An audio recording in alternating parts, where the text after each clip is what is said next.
नमस्कार दोस्तों, मैं आपका साथी लवकुश मौर्य आज एक ऐसी मोटिवेशन सक्सेस स्टोरी लेके आए हैं जो आपको ये सक्सेस की तरफ ले जाएगी। चलो हम बिना समय गवाए होते इस सक्सेस स्टोरी की शुरुआत करते हैं। यह एक जोड़े और कपल की होती है। कपल वह स्कूल में पढ़ रहे होते हैं। दोनों कपल वहाँ से उनकी दोस्ती चालू हो जाती है। दोस्ती होते होते 4 से 5 साल हो जाते हैं। 4 से 5 साल हो जाते हैं तो वह फिर आप ज़्यादा तक तक नहीं, घर तक बात जाती है। घर में आपस में बात होती है घर वालों मम्मी पापा से, और फिर उनसे शादी की बात फिक्स हो जाती है। फिर शादी की फिक्स हो जाती शादी का दिन।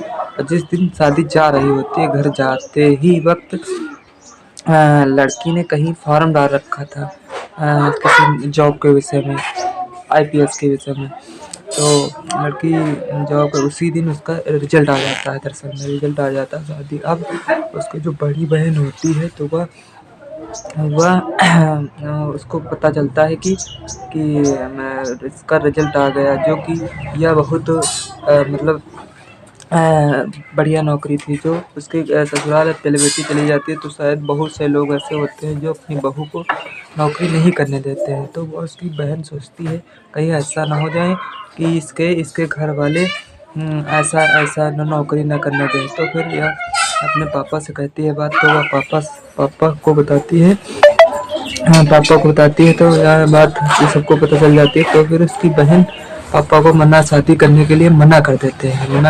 तो कहते हैं नहीं, बारात आ रही है, गली में है, हम नहीं मना कर सकते हैं। तो फिर इस तरह से थोड़ी देर 2-4 मिनट गुच्ची होती है तो उसकी बड़ी बहन जो है उसको उससे भागने को कहती है कि तुम चली जाओ और फिर जो होगा समझा जाएगा। तभी उसके पिताजी आ जाते हैं। इतने समय जब ये बात कह रही होती है तो पिताजी उस बेटी से पूछते हैं तुम क्या करना चाहती हो। तो कहती मैं नौकरी करना चाहती हूँ कि मैंने बहुत मेहनत से पेपर दिया था, इसको मैं करना चाहती हूँ। तो वो कहती ठीक है बेटा। कहता है पिताजी कहते हैं चलो ठीक है, भाग जाओ तुम।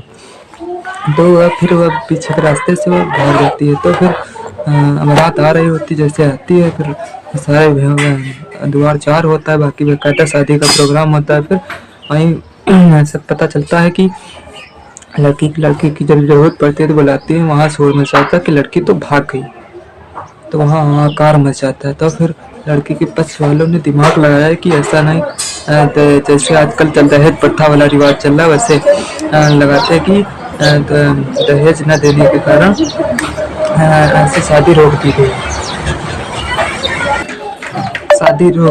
फिर पुलिस वाले आ जाते हैं। फिर कहते हैं कि क्या हुआ। तो कहते हैं लोग दहेज मांग रहे थे, इतने डिमांड कर रहे थे, तो और हम पहले पैसे भी देते हैं। तो पुलिस आती, जायज़ सी बात है कि आधा सामान जितना होता है वो वापस कर देते हैं। तो फिर लड़के को गुस्सा आ जाती है।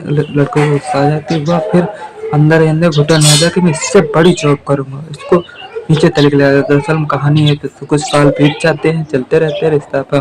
अलग अलग लोगों का कहना सुनना सब भूल जाते हैं लोग। और फिर वह धीरे धीरे 4-5 साल हो जाते तब वह नौकरी कर रही थी। दरअसल में वह एक इल्ज़ाम में पकड़ी जाती है घूस लेने के, 3 करोड़ की घूस लेने के इल्ज़ाम में पकड़ी जाती है। फिर वह कहती है इल्ज़ाम घूस में पकड़ी जाती है। तभी वह वहीं से एक और फिर वो उसका लड़का जो होता है वो उससे बड़ी नौकरी पा जाता है। तो फिर वह उसको घूस लेने में जब पकड़ी जाती है तो उसकी जांच होती है। जांच होने में दरअसल में किसी के साथ उसकी ही चेकिंग लग जाती है, उसके जिससे शादी उसकी टूटी थी। तो फिर वह उसकी चेकिंग करता है कायदे से।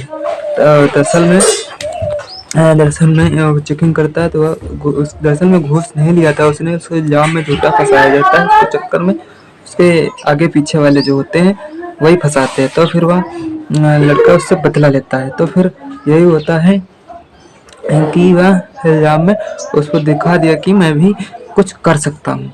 तो फिर इस कहानी से दोस्तों हमें यही सीख मिलती है कि दोस्ती करनी चाहिए तो मोटिवेशन सक्सेस जैसी करनी चाहिए। जैसे अब उसे अगर शादी हो जाती है उतने समय तो ना तो वो नौकरी कर पाते ना वो।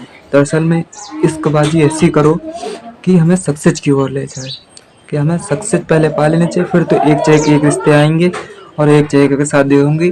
तो इस कहानी से दोस्तों हमें यही ज़रूरत है, कहानी से मिलती है कि हमें सक्सेस करती रहनी चाहिए। जैसे नौकरी उन्होंने करके दिखाया वैसे आप भी मेहनत करो कस के जम को, आप भी मेहनत परिवार को लगे कि हमने एक गर्व से शेर सा पाल रखा है। नमस्कार दोस्तों।